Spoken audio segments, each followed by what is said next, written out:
Përsa i përket vaksinave, vetë po të hyje përpara 8 dhjetorit të vitit përpara 8 dhjetorit të vitit 2020, kur ato u aprovuan nga FDA, po të hyje në faqen zyrtare të FDA-it, këto quheshin terapi gjenetike. E qartë. Dhe më pas u transformua emri në vaksina gjenetike.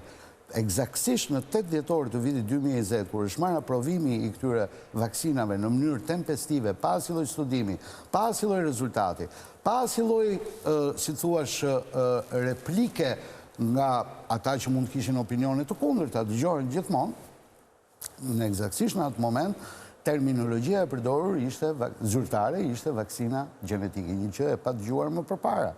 Dhe në të vërtet ato janë terapi gjenetike, si ato me ADN, pra AstraZeneca, Emerald Johnson & Johnson, që tashmë janë jashtë rregullt, apo jo, për vite, për të paktën 2-3 vjetësh.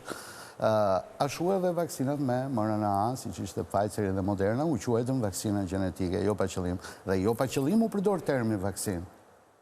Sepse njerëzimi, një njeri i shëndetshëm, i shëndoshëm, nuk ka asnjë lloj sëmundje, vështirësisht që mund të pranoj të thuash do të bëj një terapi gjenetike.